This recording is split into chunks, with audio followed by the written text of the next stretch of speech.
Hey y'all, it's Lauren. This week I'm talking with Michelle Peth about breakups, business, and being broke, and a whole bunch of other stuff. This is the Chicks and Dip Podcast.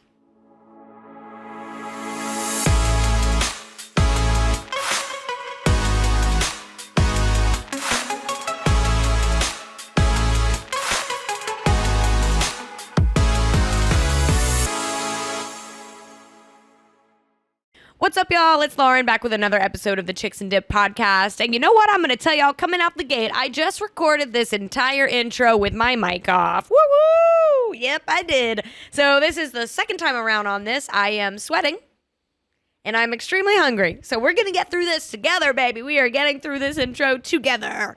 I've got a great episode for y'all. I just wrapped up recording an interview with Michelle Peth. She's a friend of mine, and she's the owner of Beettan. It is a spray tan and just like overall tanning like line collection company who is nationwide. She's very impressive. She's someone I look up to in the business world, and she's got a lot to say just about life.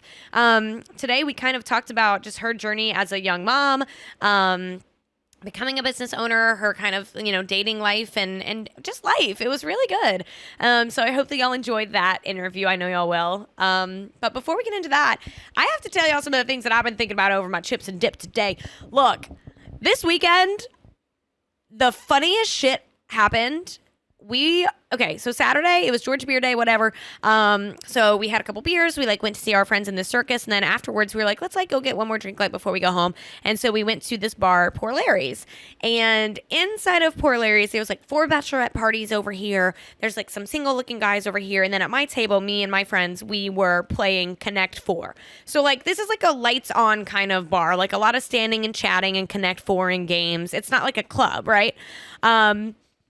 So we just start to notice the song that's coming on. It's Sweet Caroline, which everyone knows, but it has a beat behind it. We're like, what is this Sweet Caroline version? It starts to build up, and it's the most insane EDM remix of Sweet Caroline. It's literally Sweet Caroline, bum bum bum bum bum bum bum bum bum bum bum bum. It was insane. And so then we thought it was going to be the big beat drop and everybody was going to be sweet care. We were ready to go hard. It builds up, builds up, builds up, builds up, builds up. And then it just stops, silence. And we're waiting, there's an energy in the bar. We're all waiting for the beat to drop. It doesn't drop. Instead, regular version of Chicken Fried by Zac Brown Band just comes on next. Okay. They just blue balled the whole bar with this crazy beat drop. And then it was that, that song starts with just a little twang on the guitar. And then we thought, oh shit, it's going to turn into a Chicken Fried EDM remix. Nope. Regular version. Regular old Zac Brown Band version of Chicken Fried. It was so funny. And the fact that other people in the bar noticed it, I literally turned around in my seat and this girl at the other table was like, are you hearing this right now? I was like, this is crazy. It was so unexpected and it was so funny. I literally wrote it in my notes immediately. I was like, talk about Chicken Fried Sweet Caroline EDM remix on the podcast. So that was really funny. But other than that, I didn't have too much of a crazy weekend. I do have an update to last week. I got my car back. Yep, I got my car back. It turned out to be the sensor, some kind of update in the sensor or something like that. I don't know, but my cost was $0 and I got to go pick it up. I was like, thank you. Thank the Lord. God is good. I don't have to replace my whole engine, which I was kind of thinking about it. And if it had been warranted, getting a new engine in my car wouldn't have been the worst thing. That's basically getting a new car. You know what I'm saying? I don't know. I'm not going to wish for any more car problems, so I'm really not. I'm very happy it was just a sensor. No money out of my pocket. All is well. But other than that, I don't really have too much craziness from the weekend to tell you guys. We talked about this a little bit with in Michelle's interview. We just talked about drinking and how prominent drinking is in our culture, especially living in Savannah. And y'all, just this weekend, I went to brunch and it was the perfect amount of drinking. I had 2 mimosas, I don't know. They kept on, it was bottomless. So I wasn't finishing them. I feel I probably had a total of 2 or 3 little tiny flutes. And I felt great. I was not drunk and I felt perfect and I was still like socializing and enjoying like the sun, you know, like I feel like I am just entering a season where like I don't want to like take a bunch of shots and like black out. You know what I mean? What is that called? Like I joke about this all the time, but again, I think it's called maturity. What? It's just like weird. And I don't know. I feel like I need to do another episode about drinking like here soon. Because a lot of people send me messages about this, and I just feel like whenever you like get to be like 26, 27, 28, like it's just kind of like a weird place. Like your body is changing, and like I sound like I'm talking about like getting your period, but like our bodies are like growing up, and like physically I cannot handle drinking like I did whenever I first got out of college, and it's just like so weird, you know, like I don't know, y'all. I used to like be that person who would want to stay at the bar till 4 a.m, like still taking shots. And now like I hit a wall where it's like we have to go home now. Like honestly, I'll take like one shot and I'm like, I need to go home and go to bed immediately or else I'm going to feel bad for 2 days. Like what is that?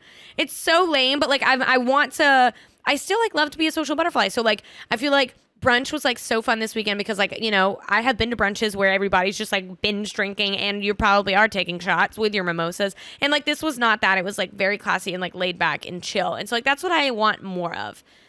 You know, I didn't expect to go on a tangent about that, but I was just thinking about my weekend. Like, that's like what I feel like I want to just like be a little bit more chill. You know what I mean? Oh, y'all, maturing sucks. It's so boring. I'm just kidding. Y'all know I have a jokey tone. I know that maturing and like not wanting to drink the same way that I have done forever is like a really good, healthy, normal, fun thing. So, you know what? Cheers to that. Speaking of booze, thank you so much to Neutral for supporting this podcast. And Neutral is actually at like exactly what I want in this like new chiller phase of my life. Like I would rather go sip a Neutral on the beach than go out till 4 a.m. all night long. Mostly because Neutral's freaking delicious. It's a vodka seltzer made with vodka and real juice. It's only 100 calories. It's very like crisp and like, it's crisp and like refreshing and like just the right amount of flavor without being overpoweringly like sugary. I've been really vibing with the lemonade because it has been like 75 degrees in Savannah for like 2 weeks. It's gorgeous out. Like I just want to like make a little to-go cup because you can do that in Savannah. I want to dump my little peach lemonade Neutral in a to-go cup and just like bask in the sun. That's like my idea of a good time now. Yes. But the peach lemonade is wonderful. The blackberry lemonade is also so good. Those are the two I've got on the set today. I really recommend picking up the lemonade pack now that it's nice and bright outside. Pick it up, try it. You can get them at literally any liquor store here in Savannah. I know you can get them around at liquor stores pretty much all over the place. Just look it up, go to their website, just check it out.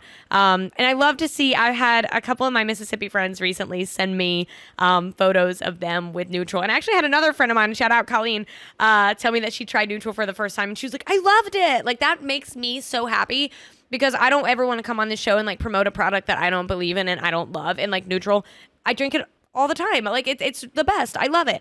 It's my go-to.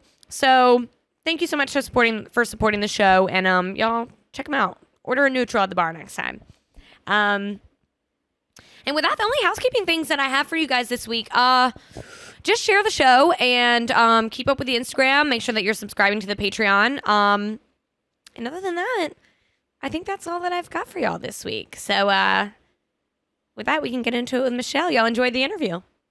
What's up, y'all? I'm here with this week's guest. This is Michelle Peth. She's the owner of Beettan. Welcome to the pod. Thank you so much for having me. I'm so excited to be on here. I'm so excited, too. We have such good conversations. It's going to be fun. I know. And so you have a podcast, too. Yes. It's called The Beat Goes On, spelled B-E-E-T. The Beat Goes On. Exactly like Just Beettan. like Beettan, yeah. So maybe I didn't like plan to start with the business stuff, but actually maybe we should. Like, tell people about Beettan. So I love it. It's my second baby. My first is 21, which we'll talk about that too. But Beettan is my love. It started with a love for my sister. She had skin cancer, redhead. Now, skin cancer scares. She never had anything major, but after having 20 places cut off, you know, it was a big eye opener for me. So I started spray tanning. I've been through all the products. Fast forward to about 9 years ago, I met with a beauty chemist and kind of learned the science behind all these things I was spraying for years and came up with a product line. I just simplified it. Yeah. You don't have bronzers. You don't have colors. People just come in and every person walks in one way, walks out the other way. Same product on all skin types. It reacts with their own skin. So it just simplified it so there's not all that mess. Yeah. The bodybuilders don't love Beat Tan, but the everyday woman just wanting a little color, they love the products. They love the spray tan. So now I have 160 sprayers. I teach spray tan all over the country. We have a whole product line of about 15 products.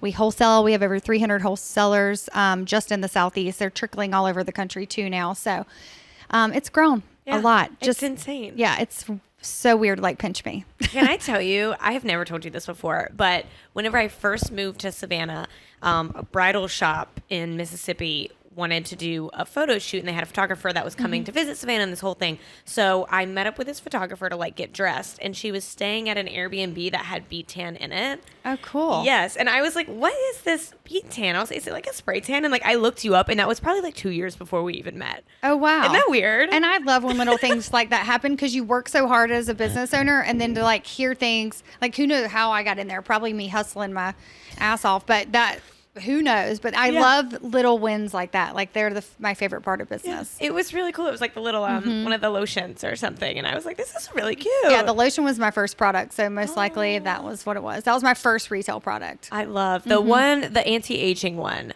Yeah, that's That one of our best sellers. In the summer, I put that on my legs and like my butt cheeks. Like Yeah, well, it like day. brightens and tightens and tans. Yeah, I love that product. You can tell I say these terms a lot. Brighten, tightens, and tans. Brightens, tightens, and tans. That threw like flew right out of your Yeah. mouth so beautifully. Nothing else will, but tanning. Yeah. And so, why did you decide to start the podcast too?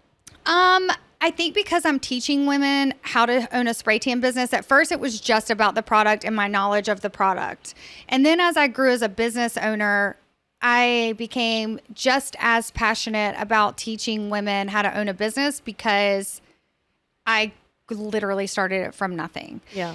And when I started giving advice on business, I was like, whoa, I never saw that side of myself. So like, I never knew, if you'd have told me I was doing that 10 years ago, I'd have been like, huh. But you live, you learn, and through the process and the pain.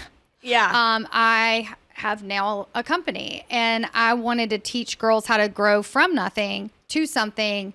And the podcast is a way for me to talk about it, get other business owners, because I was mentored by other business owners. I'm like a sponge. I've even dated people because I was attracted to them through their business savviness. Yeah. Which obviously we'll talk about that later too. But I'm so attracted. I love business so much. Once I started to get good at it, I was obsessed with it. And I think the podcast is a good way to host business owners and share that knowledge, but then organically attract people who may want to partner with me and let me teach them to start a spray tan business or add it on. I was tired of paying for ads, is what I'm trying to say. I wanted to organically connect and meet people like this rather than, and if anything, help another business owner. I just wanted a way to put what I do out there, help others, and then hopefully attract more people to the brand, the business, because Beettan is a sponsor of it. And without ads. Ads are just not all as authentic as I would like them to be. And I like to talk. Yeah. See? Yep. Look, and I mean, exactly what you said. Like, a podcast is just like a deeper way. Like in an ad, you can only say so many words on a print ad or so many words in a commercial space. Like getting to be able to talk about your business and like the soul behind your business is huge. Huge. And it's so much, and it's quality. It's more quality customers, connections. An ad costs more. I mean, it really genuinely costs more, and it's just not it's not what I want. And no knock on people doing advertising or anything like that, but for me and the business side, now the product side is one thing, but the business side, I have such a personal relationship with all the spray tan partners that I need that connection prior. And an ad, you fish through tons of it's just not the same. Yeah. So the podcast is a great way to do it. And I love doing podcast interviews too, because I like Usually it's usually an entrepreneur hosting it. So yeah. same thing. We vibe. Yes, we do. Absolutely. It's the best. Okay, so now we can kind of get into, so Michelle and I had coffee. Like I tell y'all, I always do like a little pre-interview with everybody. And so we were just like discussing like her life. And you have like lived a life. Like, yeah, I'm happy to talk about that because I always talk about Beettan. So it's fun to switch it up. that's what I want to get into. Bring me back to, I mean, do you want to start with whenever you became a mother? How early do we want to go? Yeah, let's go do there. 18. 18 years old. So Gavin is 21 now. I turned the big 40 this year. Heyo. In May. So I had Gavin. His name is Timothy Gavin Bacon. I had him. I got pregnant my senior year of high school. Had him when I graduated. So I was 18 when I had him. So an 18-year-old mom. I got pregnant the second time I had sex. Oh my God. So I had a baby before I had an orgasm. Girl. So like, were you freaking out? Like, I think at first my family's really religious. At first I was more freaking out about telling my grandfather, who's a pastor. that makes sense. Yeah. So that part was rough. Yeah. I mean, I went through all the emotions. I was lost. But I did it. Yeah. And there are big also parts that are normal where I was happy. I won't go down that sob story, but I had a rough childhood. I lost my dad young. My mom worked her butt off. She always worked multiple jobs. I was the older sister, so I always helped care for my sister. Still do. Hence the business. But so it was really hard, but it's also I love where I am today as the mother of a 21-year-old who's turning 40 this year and who puts the sing in single. Like, it's kind of crazy. Hello, Lizzo. But like, I love it. I love being a mom, and he's turned out so great. Yeah. So screw anyone who says, like, woe is me because of the situation. Gavin is freaking great. Yeah. And being a parent is hard. And I think the best part of it was we grew up together. Yeah. And there's just a level of respect and communication there that I think having a huge age gap takes away with some parenting. Yeah, I mean, it was hard. I mean, his dad and I split up while I was pregnant. We tried to get back together just through the motions of life. I had grown up so much from being pregnant. He had not. Yeah. I mean, literally the woman, sorry guys, like the woman is forced to be reckoned. Girl, thank you. You're like, literally it's growing inside of you. So it's at 18, his dad was 20, I was 18. I grew up quicker because I had to. It was literally growing. Yeah. I was growing and growing up. Yes. Like, I understand there's two people involved in, but that bringing a pregnant child part into is the a world. whole. Women, like, men's life, it doesn't change the same way that the woman's life changes. Like, I'm sorry. That's just a fact. And there are men who are very involved, and Yeah. those are great men. But again, we were kids having kids. So Yeah. that was not the case for me. I very much went through the pregnancy alone and grew up very quickly and had already had to grow up quickly, really, after losing my father. So Gavin's great. There were moments I was not a great mother because I was growing up, and me and him, I think communication is key. And I was always very authentic and open as I am as a person now. So I think that was a big reason. So being a parent at that age, I mean, we have so many funny stories because I was so young. I mean, so young. And people would always think he's my brother. Now we go to trade shows. He helps me at Beettan trade shows, and he's like decided to grow this beard. So people kept calling him my husband, and I was like, and he's like, ugh.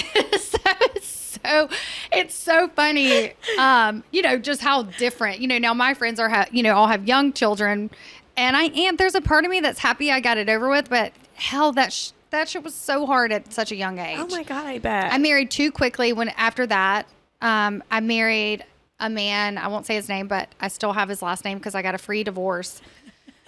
Because again, I was broke single mom. I went through a very rough marriage. I was also the parent of that man. So, I went through some rough stuff early on. And it made me who I am today, and I'm proud of who I am. But being a young mom was hard. Yeah. It was hard to make it. It was hard to, you have this financial burden, but also blessing. You have this, and it does hold you back. Yeah. And, my family financially, they're not well off. So it was a challenge, but Gavin is such a hard worker. He saved up $18,000 of his own money. He's going to Kennesaw. He writes music. He's creative. He's kind-hearted. So, I somehow did it right. Girl, you did it. You did a great job. He's a great kid. He's way better than I was at 21. Isn't that what everyone wants? Yep. So that's what I have to say about that. But I have dating, being single, bartending, all while being a single mom, was fun and scary. And I mean, there are some funny stories for sure. Oh my God. How long did you bartend? Dude, I think like on and off 12 years downtown, but for 8 years straight just at Social Club, which is one of the, Wow. And I worked the outside bar. And I think that's really where the spray tan business took off, because that was my key to the city. That's the busiest bar. So that's where I started to learn to use that as marketing skills. And the owner and his wife now were very supportive of me growing my own thing, which I love and still love them to death. Yeah. I love what you just said about using just a social scene to market. I swear once you get a little taste of that, it's the best thing ever, because the first thing you say to somebody whenever you meet them usually is where are you from? What do you do? What do you do? Enter your business. Right. It's just smart. And you have to put, you can't be ashamed about that, And that was such a small little intimate outside bar. Granted, it had a big courtyard, so it would get balls to the wall. And I was known as the fast one, not always the friendliest. I'm such a friendly person, but when you're going to work, the shift started at 10 p.m. there. And I would get out of there at 3 a.m. No, we would close at 3 a.m. I would get out about 5 a.m. because it was so busy I'd have to restock the bar. I would just stay awake and take Gav to school. Oh my God. And then I would come home. If I had time to take a nap, I usually had spray tan scheduled Wednesday through Friday, spray tan, and then I started doing real estate. I would also do real estate showings. So if I was grouchy during my bar shift, I'm sorry. Oh my God. I cannot believe I was known as the bitchy bartender, but no one knew I was doing a million things outside of that. Thank you, Harley, for being patient with me as your bitchy bartender. He's one of my biggest supporters and dear friend, and him and his wife, Casey. So, that's what I was doing until I had to start worrying about my mental health, and I broke away from it. But I used the social scene to grow my business. Bartenders have the keys to the city. It's the best way to grow your business. And I'm still friends with them. Yeah. Whenever you were hustling like that, what was going through your mind? Were you even aware of how much you were actually hustling? I think I was in survival mode. Yeah. Yeah. I'm learning now to manage money better and be a business a CEO. It's even hard for me still to say that. I do have imposter syndrome. So I'm going from single mom, literally the brokest. Gavin I'll tell a funny story about Gavin. We were at Dollar General, one of the brokest times of my life. I lived in a single wide trailer. My neighbor helped me watch Gavin, Mr. Mack. My landlord. He was my landlord and neighbor. Oh my God. And we were just broke. I'd gotten out of a terrible short-lived marriage. There was a little bit of physical and mental abuse there. Yeah. Won't go too deep into that, but we were broke. It was that the man I was married to put me in some debt. I just was lost. So I have this survival thing in my brain. So we're at Dollar General. I'm going there somewhere funny with us. We're at Dollar General. My son has always been so intuitive. So, he was my little man, you know? So he was very in tune with what was going on. So I had to watch it because he didn't deserve that worry. Right. So we're at Dollar General. I'm budgeting. I have a checkbook. So this is how long this is. And I'm bringing stuff up. The kid never begged for stuff, ever. And so he would hesitate and ask for things at stores. Such a good kid. So we load the thing up. We get to the cash register, the ladies, and I go to write the check, and Gav goes, "Mom, you got money in the bank?" I was like, "Yeah." we have money in the bank, cashier. We have money in the bank. We're okay. He goes, because if you don't, she's going to charge you $35 and so is the bank. And I was like, I have no idea why my 6-year-old knows what a bounce check is. Please take the check. You know, she runs it through that thing. And I was like, why did you say that? He goes, because Aunt Kendra, right, we're Southern. He's like, because Aunt Kendra told me not to spend your money on those checks. I was like, oh my God, thank you, Aunt Kendra. My aunt has always helped like with babysitting him. I was like, thank you, Aunt Kendra. Yep. Because we were going through a rough time. Yeah. But that's how like broke. I mean, we went through some pretty rough times, but I trailed off. I forget what we were originally talking about, but that's a funny story I had to share about the hustle, you know, and my kid catching on to that. But fast forward to now, you know, like I'm struggling with learning how to manage money because you go from that survival mode and I'm not in survival mode anymore. Yeah. So it's a mind fuck. Like you have to like switch up you have to own that CEO position in so many different ways. Personal, finance. I'm doing like a life coaching. I guess that's what you call it. Like I'm doing like a mentorship program to own it and move forward and learn from it. So yeah. Well, that's what I did want to bring that up because I think that's really cool that you're doing that. Can you tell people like what it is? Like it's like what, 8 weeks? Yeah, I have 7 coaches. It's 8 weeks. Actually, I'm 2 weeks ahead because that's how much I'm getting out of it. Oh. So it's a personal coach, relationship coach, which is hard, bringing up childhood stuff.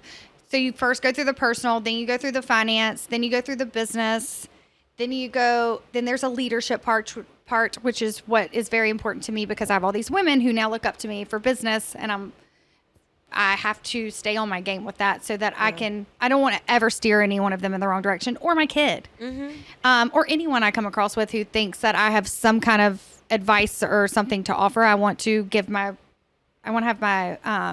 my best and be my best. So that's what I'm doing. Hell, shit, all the cuss words. It is deep, gut wrenching shit. Really?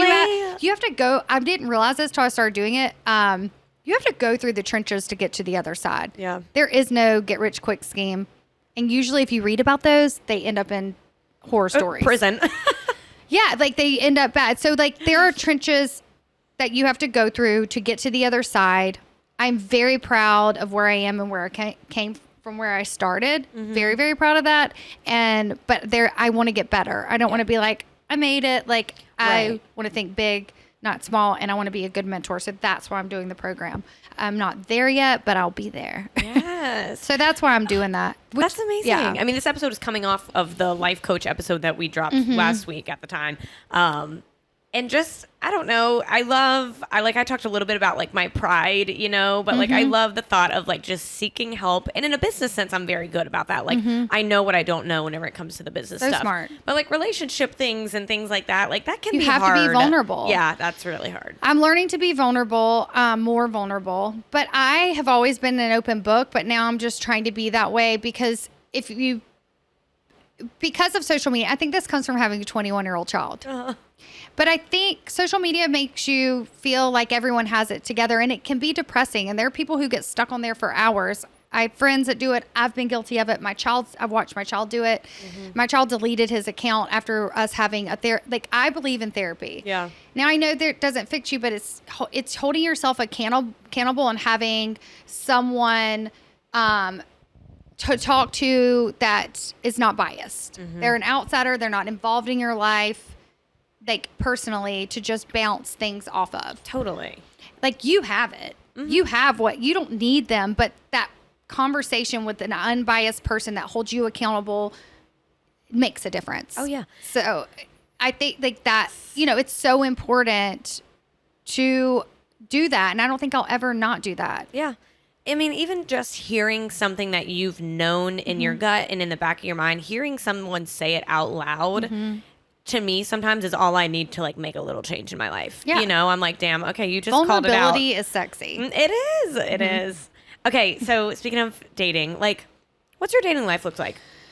Well, you know, I am owning it. I think I love dating. Yeah. I think I'm going to hold off while I'm doing this leadership program because I really just don't want any distractions. That makes sense. Yeah. And I do love hard. So I think that I just don't want any distractions. So right now it's not anything to brag about. Yeah. I also think that because I had Gav so young and I went through all of that, a pregnancy, a marriage, I think like I'm in my prime and I think I just need to get myself out there. I turned 40 this year, like I said, and I feel good, better than I've ever felt about myself. So I think I need to take the time.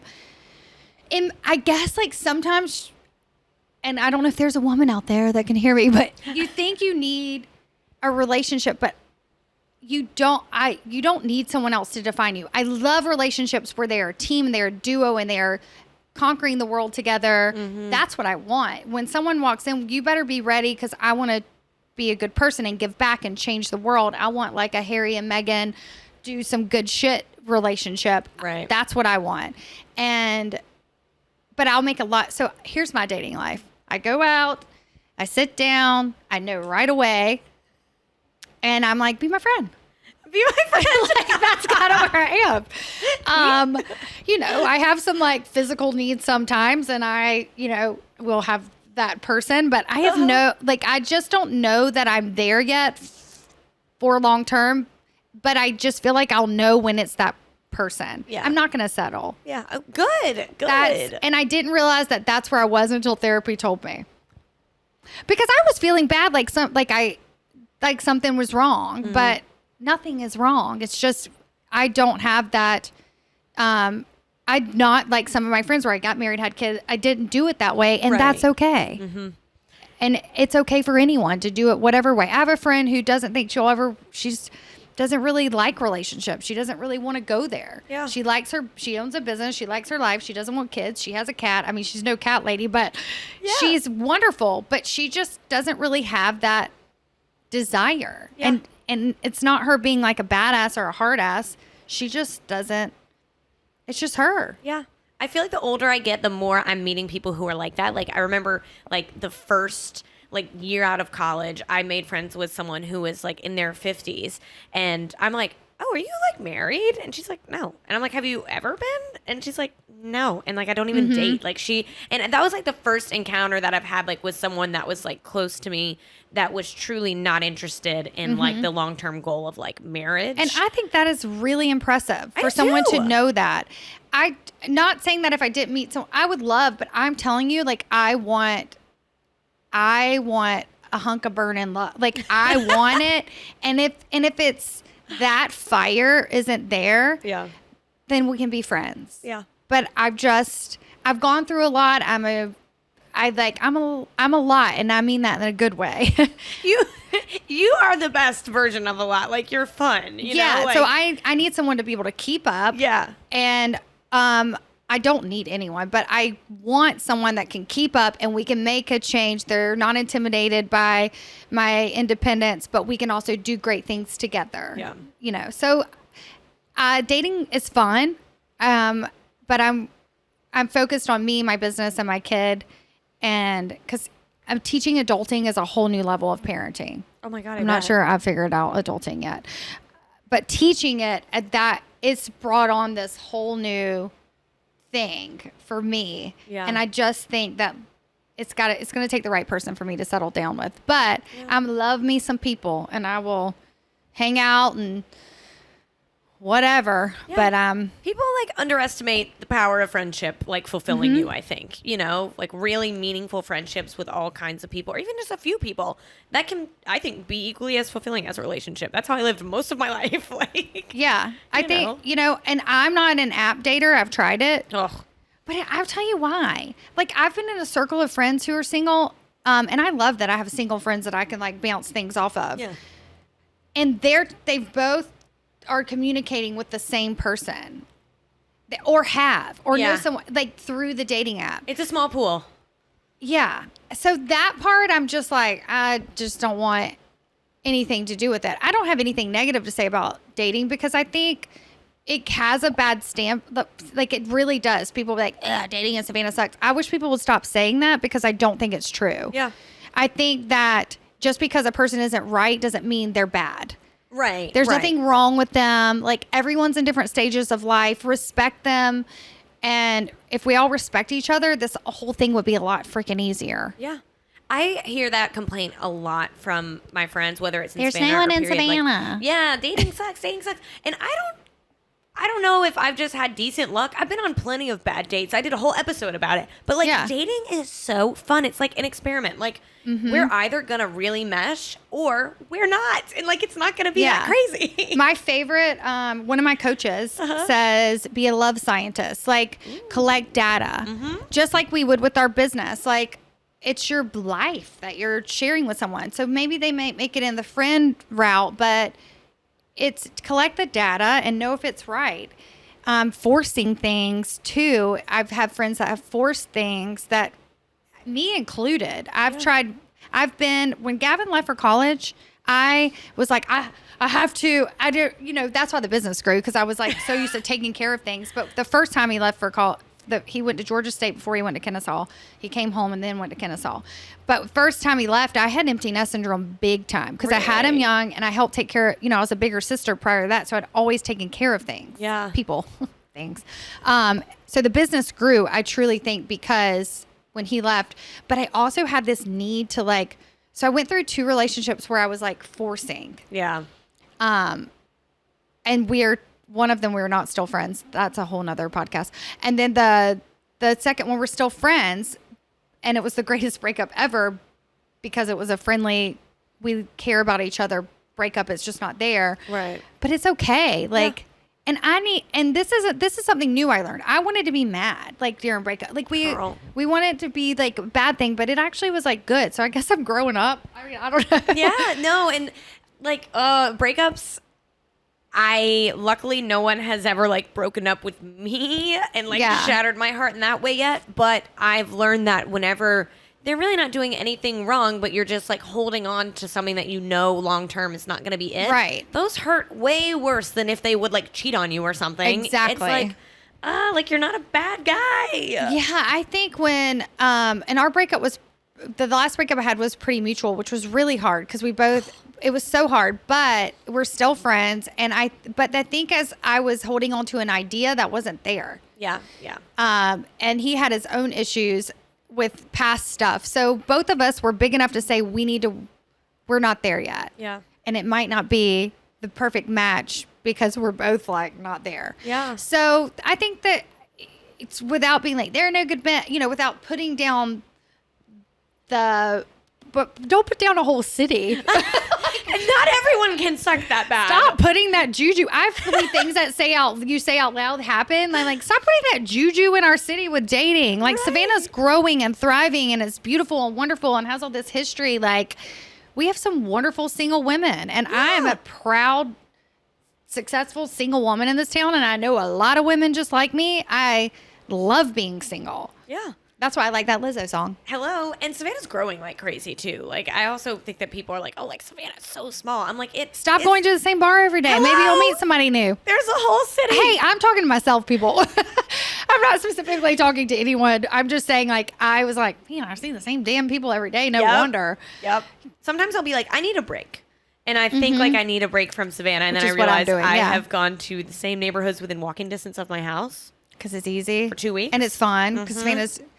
Dude, Yep. And I went to Charleston recently, and Charleston's like that too. It has pockets. Yeah. And the same person, there's so many similarities. Actually went on some dates there. Oh, really? Yeah. Okay, I was actually going to ask if you would ever do long distance. I did before, and it was the best relationship to date that I've ever had. Really? How long He's distance now was in it? another relationship, but it was the best relationship. I think that he's a hard act to follow, so my standards are higher. So thank you, Brian. That's good. But it was the best relationship ever for me. And he lived when I met him, he lived in Athens. We dated for 4 years. Oh, wow. And it was a good, I don't know how I end up, there's only one person I'm not friends with that I dated. Oh, well, and my ex-husband, because he was abusive. But Fair. that's fair. But that was early 20s. He really did set the standard for what, he's a great human. See, and that's so nice, like that you can reflect on your relationships and like not shit talk every single one of them. No. You know? And That's even so the ones, good. and even the two I have issues with, I would never talk bad about them. Yeah. I'm not going to, I don't want that energy. No, that's very classy and very mature. Well, you don't know what I said behind. I keep it in the shower.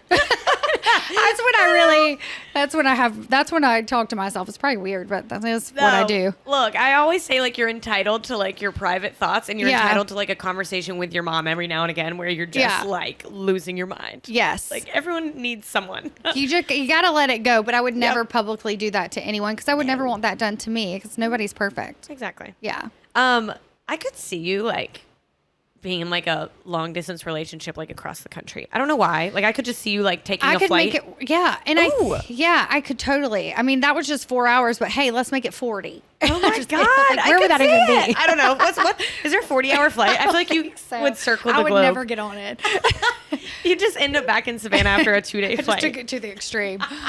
No, that I could totally, I know that there are big things out there for me and I'm not limiting myself. I'm not even going to lie to you. I spray tan Channing Tatum for the movie they filmed here. Okay. I heard about this. I have a selfie with him on my Instagram. The Beat Goes On podcast. Can I like ask it's details? like from last month. So scroll down, people. He took a selfie with me. Like, He was not nude. That's the first question everyone asks. Because it wasn't Magic Mike. did It he wasn't. just have undies on? He did, and let me tell you something about that guy. He is so kind. Really? So humble. I was nervous. Okay, I swear to you, I manifested this. Let me tell you. So years ago, like 2019, I think it was, that they filmed Baywatch here. Yeah, it's 2019.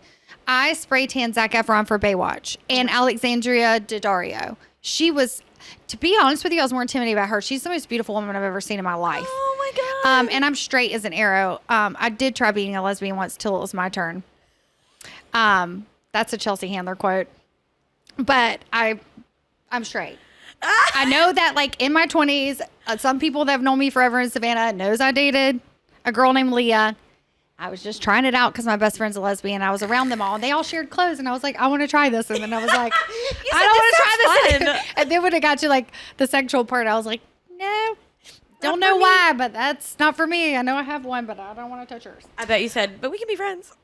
Yeah, we are still friends. She's so sweet. She does not live here anymore. I think she lives in Cali now. Anyway, she's a wonderful human. Oh. What was I talking about? Spray tanning. Okay. Oh yeah. So Zac I Efron, sprayed. then, yeah. I was like, that's Michelle for you. I just went that route.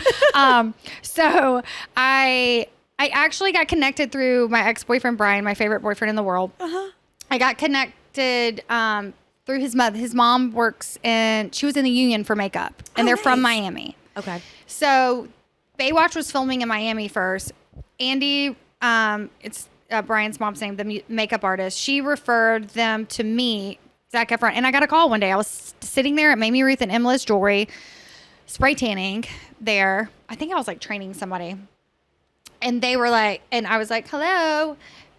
And they're like, this is so-and-so. I'm the makeup artist. I'm a makeup artist for Baywatch. And I was like, Baywatch? That's still around?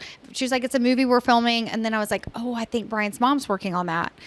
And she was like, we're coming to Savannah. We need someone to spray tan Alexandria Daddario. Now, Alexandria is big now, but she was not then. Like that put her on the map. So I didn't know at first. And then she goes, and Zac Efron. And I was like, oh my God. Like, and Emily and Mary Liz were just staring at me going, what? And I was like, I'm going to spray Zac Efron. So we booked it. They booked me out for 4 months. And it was the coolest experience. So here's why I'm saying I manifested Channing Tatum. Fast forward to when I did my very first trade show with my retail products, January of 2022. I'm standing there and had all these little girls come up. I say little girls because my son's 21. They were in their 20s. They are boutique owners, business women from I had a group from like Alabama, Mississippi. And the way trade shows work, it's very much like bartending. So bartending set me up for this. Uh-huh. They're like 4 deep and I'm living my best life, like QVC style, like selling my product. Showing off your 10. I'll tell that in a minute. But as a kid, I wanted to be in commercials and I wanted to be on QVC. So like trade shows are my thing. So I'm like, I was owning my booth. I would say the room, but it's a booth. And I'm like, I sprayed Zac Efron. He loved his spray. He loved his spray tan. I did it for Baywatch. And they're like, oh my God, did you die? Like all these 20-year-old girls are looking at me, and I was like, no, because I didn't. I was more for whatever reason, I wasn't nervous around him. Are you serious? I think because he was like a Disney star, and he like seemed, I don't know, like he seemed nervous. Yeah. He seemed nervous. Was he His nice? bodyguard was super hot. He was so nice. Zac Efron was so nice, so kind, but he seemed nervous. Yeah. And something about him made me want to hug him. Like he just seemed overworked and very stressed out. Yeah. But I have to say that whole movie, like the way they booked the spray tan was a little stressful. I think it was like, I don't know, it was something, he was stressed out. Yeah. So I wasn't nervous because I felt like I needed to calm him. So I'm standing there in front of all these girls, and they're like, oh my God, did you die, Zac Efron? And I was like, no. I feel like the only person I would like pass out over is Channing Tatum. Oh my God. Fast forward the end of the year, that was January. I get a call in December from Merce Glow, shout out. Look, follow her. She's his makeup artist, and I've had lunch with her. She's amazing. I ended up friends with the makeup artist of Channing Tatum. Oh my God. And she's interested in doing Beettan. She's just a wonderful woman. Wait, that's amazing. We just hit it off over the phone. It was so crazy. And so she she calls. It was the day me and my recent ex split up. I'm crying over the breakup. I get a call from Channing Tatum's makeup artist. Thank you, universe. Thank you, life. So y'all, I'm like, because I am a lover. I might be single and I might not settle, but I love hard. yeah. So the breakup was so rough, and I was bawling like ugly girl, like like no joke. That's how I cry.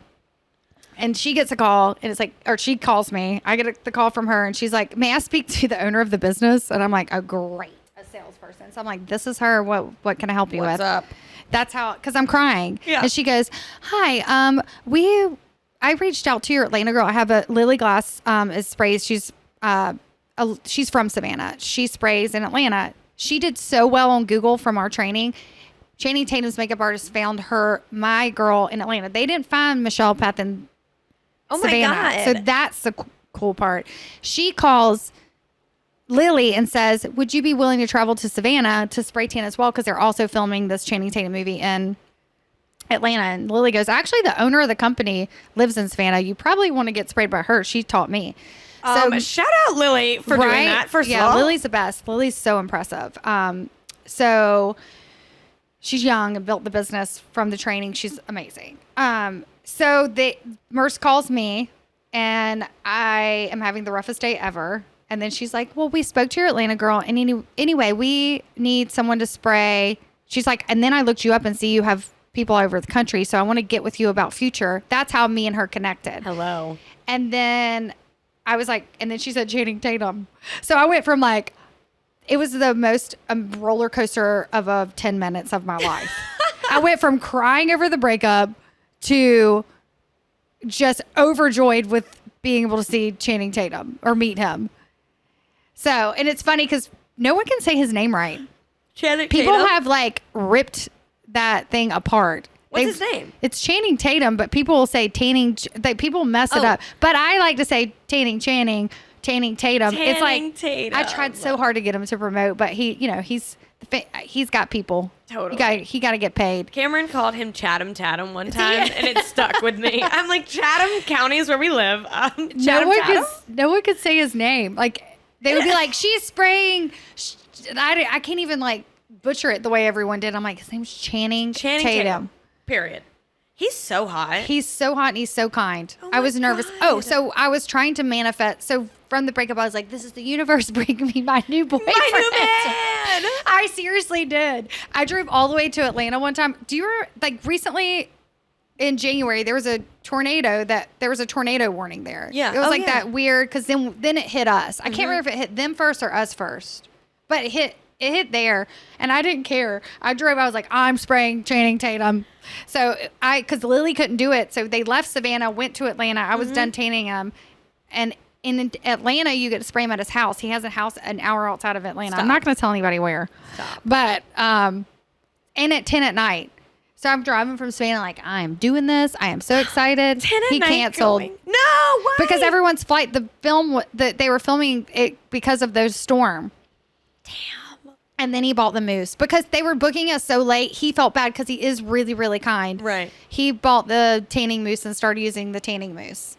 That is so Because his nice. makeup artist, Merce, could apply it. So Merce uses Beettan, and it's been at the end of the day, as cool as Channing Tatum is, and even though he did not become my husband, What the fuck? Merce was the coolest connection there. His That is so his cool. makeup artist. I also met another makeup artist in Atlanta who's interested in spraying Beettan. Both of them are beautiful Black women.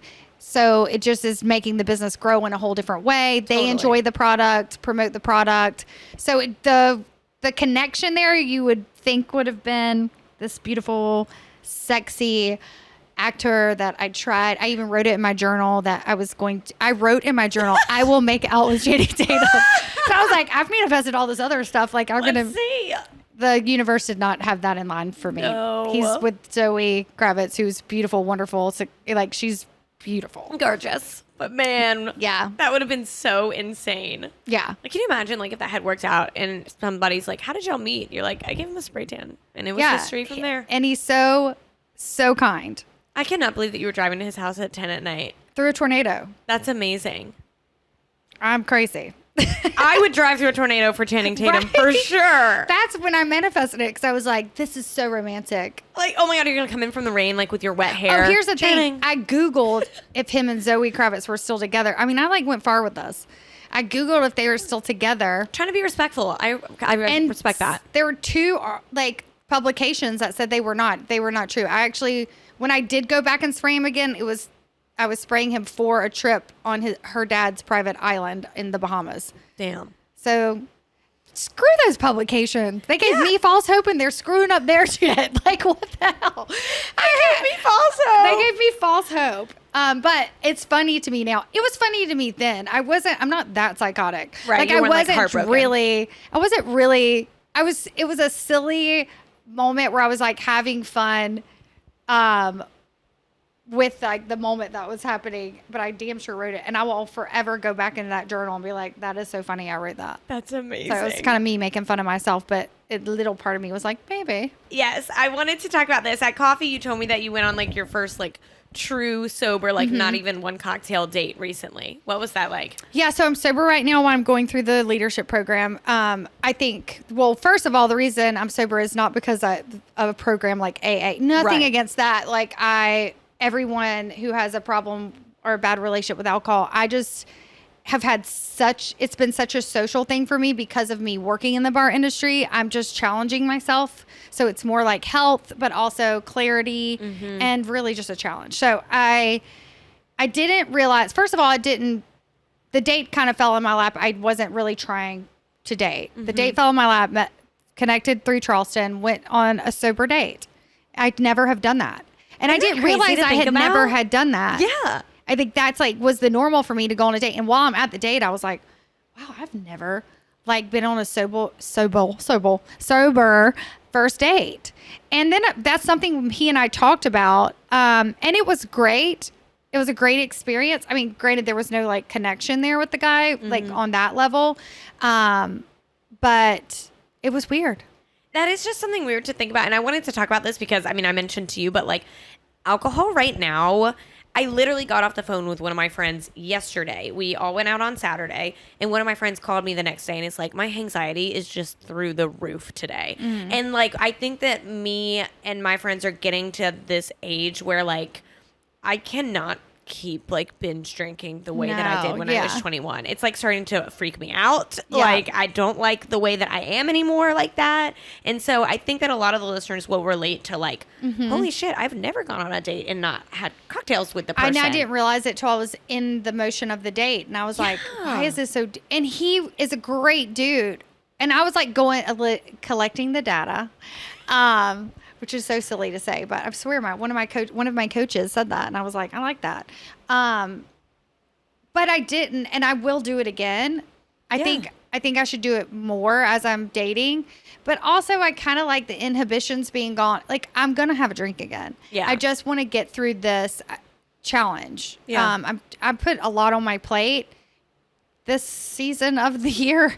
My business, this is a season for my business. So I was like, let's just throw another wrench up in there. Why not? And not drink. And I've enjoyed it. I think I can handle a lot more stress with the business without adding alcohol. Like alcohol is a temporary fix, but the recovery sometimes, and I enjoy it so much that like, I think, and I am so sociable and I love people. So once I get going, you know, it will become midnight, 1 a.m. like that because I'm having so much fun. So just separating myself temporarily, just to try it out, just a new, different thing to do in life. And dating was one of them. And that was, and I'll do it again, but it was different. Yeah, I bet. I mean, I just love what you said about the recovery. Like, I'm the exact same way as far as like you look up and it's 2 a.m. and I'm like, how did this happen? And I love to be the social butterfly too. Yeah. And if my friends say, oh, like we're going to just go to one more bar and so-and-so's over there, we're going to go meet up, I will never say no,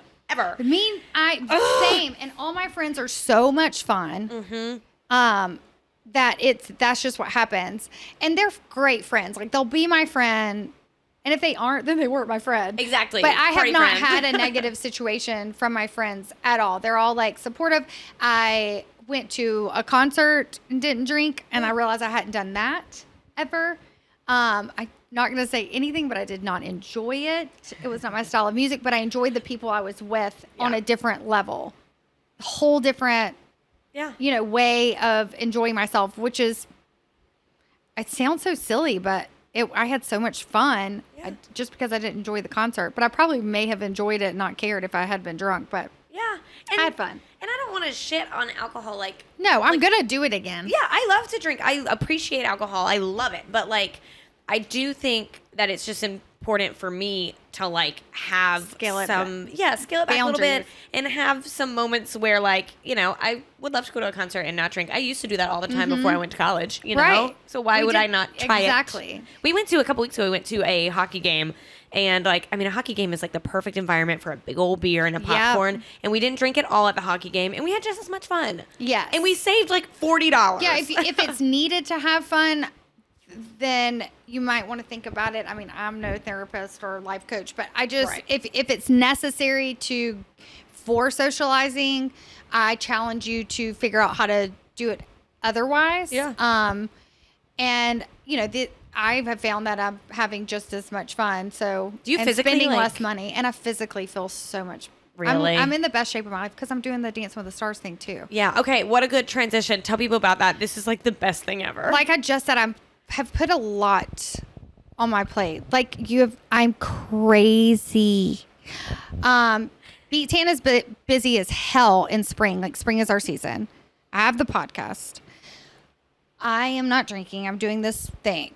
Throw another wrench in that mofo, and I'm doing Dancing with the Stars for the Alzheimer's Association this year. I'm doing it. My friend Chris Waters passed away 2021. She was one of the head coordinators, and she got me involved. So Beettan always sponsored it. So I do free spray tans, give money, and show up to I did them for years. And she would always say I should do it, and I was like, no, the fundraising is the most intimidating part, other than the dancing. So I'm having to take dance lessons and do a fundraiser on top of everything I just said I'm doing. But your dance lessons. So I'm doing pole with Sabrina, who owns First City and Cirque Savannah. I have a whole new level of respect for strippers. Granted, I'm not doing stripper pole style. It's very graceful, family friendly, like fitness pole, beautiful, graceful. It is a conservative event for a great fundraiser, so I'm keeping it classy. Yeah. But the strength part, it's still like no matter whether you tap your legs together and split your legs, tap your feet and split your legs, the base moves, whether you're going fitness pole or Circus Olay style or stripper with it, are freaking hard. I freaking bet. I mean, my legs are now covered in bruises. Oh my God. So there's a part where you have to like literally get beat up to build up a tolerance. Yeah. My feet were bleeding last week during my private class. Oh my God. Yeah. Are you going to be wearing heels? I didn't know. I wasn't like, I'm going to do that. I thought, it's going to be hard. I didn't realize the level. Like I'm having to do core Pilates in between for like healing and stretching at Stretch Zone, Stretch Lab in the before. Oh my God. I mean, just thinking about the upper body and the core that you have to even just like hold yourself up on a pole. It's so hard. Holy And then crap. the stretch with the legs to get your legs where you need to go to do the next trick is, I mean, I am in the best shape of my life. And I've only been training now for like 6 weeks. So imagine by May 20th when I have to perform how. Hell yeah. Yeah. And I turned 40 in May. Oh my God, you're gonna like turn Bitch, 40 that's and why look I'm so single. good. 40 is going to be my year. Yes, it's all prep. What have you, so the listeners of the show, primarily in their 20s, early 30s, what advice could you give to yourself if you, like your 25-year-old self, what advice would you give about both business and relationships, whatever? Give yourself some grace, girl. I mean, I still have to literally look myself in the mirror and say, you're enough. Give yourself some grace. Take some pressure off of yourself. Everything is going to be okay. You're going to figure it out. And that's a lot of cause of anxiety and stress and depression these days is if we don't give ourselves enough grace. Yeah. We are all strong and capable in our own right. And talk good about yourself out loud. Again, give yourself some grace. I think that's really good advice. I know. And I'm like a funny, silly person, but I am deep. I am a deep cat. And I wish that women, having the business that I have and seeing people at their vulnerable state, I wish women would give themselves more grace. Yeah. It's a hard thing to do. It's really hard. Like, and I don't know. I always think that everything I put out, all the content I put out, I think it's not good enough. Yeah. And I think that in some ways that serves me well because it makes me work really hard and never like stop trying to be better. But, I think it's important to sometimes be like, you've done a lot of cool shit. Yeah. Like, you're good. Yeah. Like that's exactly what I mean by give yourself some grace. Like realize the good shit. Recognize what you need to work on. But failure, I could go on and on. Failure is learning. Failure is not failure. Failure does not, I tell myself this every day in my affirmations. Failure is learning. There's no such thing for failure in my life. I tell this to my son. I also tell my son this is the best advice he says I give. So I'll throw another zinger in there. Here we go. Too much of anything is a bad thing. Too much of anything. Too much confidence can be cocky. Too much, in my case with my kid, too much weed is too much. I pick my battles with him, and he does not enjoy alcohol. He loves him some pot. In fact, he's going to school for environmental engineering, and he did an internship at a cannabis farm. So he's passionate about pot. He loves soil science, but goes hand in hand. He loves the growing of cannabis. So I tell him too much of anything is a bad thing. So being hard on yourself too much is a bad thing. Yeah. So it's all, all the things go hand in hand, but I would love myself more at 25. And I think that goes along with everything I just said. Just love yourself more. If you love yourself first, everything else will just kind of fall into place. That's good advice. Thank you. What the heck, Michelle? I know. I love women. I'm a girl's girl. You I really are. am. You really are. Like, you are so supportive of other women. It's like crazy. I'd love it. I wouldn't have it any other way. It makes me happy. We all want that. That's what had me grow was the supportive group of women. I have to say in my early 20s, I didn't have that. When I first started, I had a spray tan business. I bought into a franchise when I was 22 and I didn't have that support at all. I was very intimidated by the process. So when I came back around, it was due to meeting a supportive group of women. So I want to always be that for others. Yeah. Absolutely. That's like a whole thing. And I mean, that could be a whole nother podcast, but like, I feel so lucky because I don't know where it comes from, like what in me, but like I tend to be a little bit skeptical of other women's support sometimes. I think that it's because like I've motive. Yeah. You've been burned. Yes. I've been burned a couple times by people who I thought they had my best intention in mind and they didn't. And so I am very skeptical of that. And so trying to break that down has been harder than I thought. And like, I met and you'll Katie. get burned. Girl, I've been burned. I know. It's just like, it sucks when it happens. And I don't want to be that person who's too jaded and my walls are too up. Yeah, don't. And that's good. There's a start right there. Yeah. You have to work through it, breathe through it, and just let it go. Yeah. This is so silly, and I hope it's not bad for the environment. But I put all these things that I need to let go of. I did this with my kid, my son. I I put some things that I was holding on to in a balloon. This was a part of my program, a part of the process. And I made him do it with me.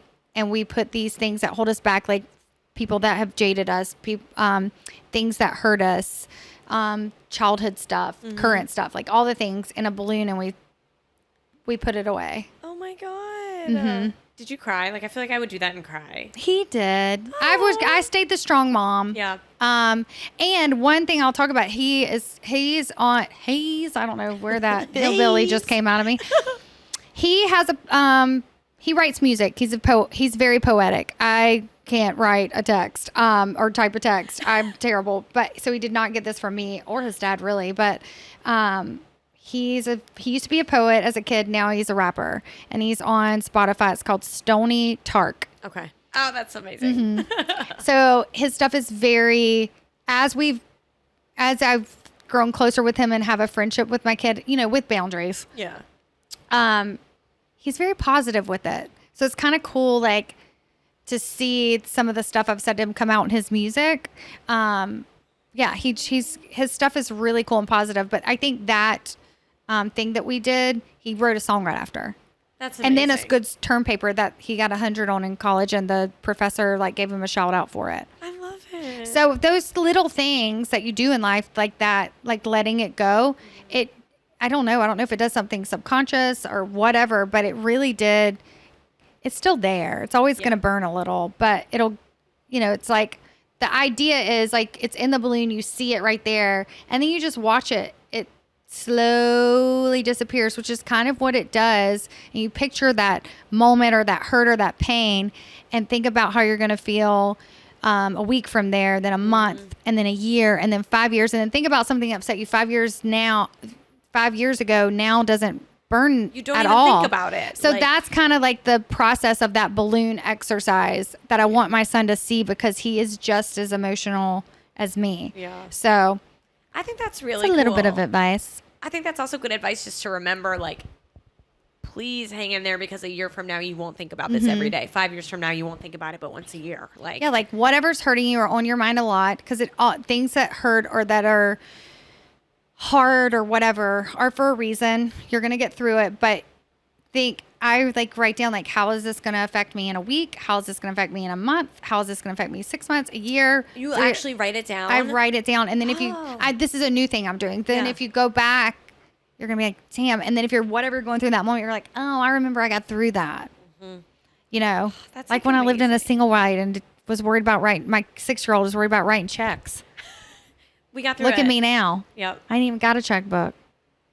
Boom.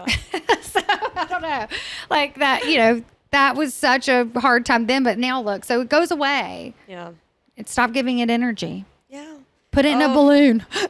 That is something that is also hard for me. Like, my mom has told me before, she's like, I just want you to stop giving any thought to this. And I'm like, I guess I want that too. But until you consciously decide, like, I'm not going to let this have a hold on me anymore, it's hard to do, Yeah. You're giving it energy and you don't realize it. Exactly. Yep. Yeah. I mean, I do things with that now, and it's a conscious effort and I do like a morning ritual that I wake up every morning, and that's I try to start my day giving the right things energy. Well, any last words before I wrap it? Man, I feel like I said so many last words. I know. I was like, what advice? And then we went on a tangent about multiple advice. But that's what I love. That's what I like. That's what I love. I will end it with I love Savannah. I love Savannah. I have a deep love for this city and the people here, and especially the women here. I just really do. So that's how I'll end it. I love this place. Oh, I love that. Well, thank you for coming on. Yeah. I mean, I love this conversation. Everybody that I know knows about Beettan, but I love them getting to get a glimpse of your life and where you came from. And we are going nationwide. Hell yeah. We are Savannah based, going places. Hell yeah. I got a lot of listeners in Mississippi. Are y'all there yet? Yes. We that is so funny that you just said that. We have the trade show. That's where the majority of our wholesale buyers were. Really? Mm-hmm. And we signed up 2 spray tan partners in Mississippi.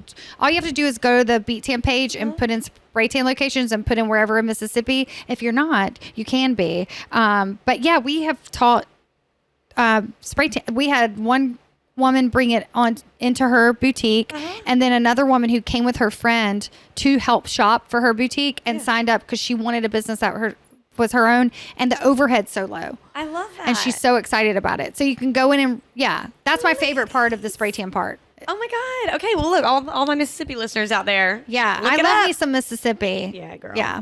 Me too. We're the best. I mean, I talk about Mississippi like I still live there, but it's Yeah. weird. Once you move away from somewhere, I feel like you miss it and you love it more. So I talk about it all the time. Yeah. One of them's a firecracker. I love her. So yeah. Yeah. Oh, hey, Mississippi. That's so crazy. Cause just in January, I was like, all of our wholesaler, like the first 2 days, I was like, Mississippi, Mississippi, Mississippi, God. Alabama, Mississippi, Mississippi, Alabama. It was so exciting. And Florida. So Florida, Mississippi, Alabama, North Carolina. Those were our top 4 wholesalers at the last trade show. Amazing. Yeah. Usually it's Georgia. That is so freaking cool. I know. I'm so excited about it. Okay. Remind people where to find you. So my podcast page is Beat, not The Beat. The podcast is called The Beat Goes On, spelled BEET, like the root vegetable. So Beat Goes On podcast is my Instagram. I'm more active on Instagram. My business page is Beettan Official. So BEETTAN_official. We have about 100 pages. So that's the OG page. So Beettan Official. Yes. Cool. Okay. Well, thank you for No, coming thank you on. so much for having me on. So much fun. This It's a was, good like, way to so start a fun. Monday. I know, And good way right? to start a week. I love it. I love it. Me too. Okay. With that, I'll take us out. Y'all know where to find me. I'm on Instagram at ChicksandDipPod or at Lauren_Wolverton. New episodes drop every single Monday bright and early. We're on Spotify and YouTube as a video. We're also audio only on Spotify, Apple, Google, Amazon, literally anywhere you can get a podcast. Check us out. And if you loved this episode, which I know you all did, share it. Tag Michelle, tag me. And y'all have a good week. Thank you. Thank you. Bye, y'all.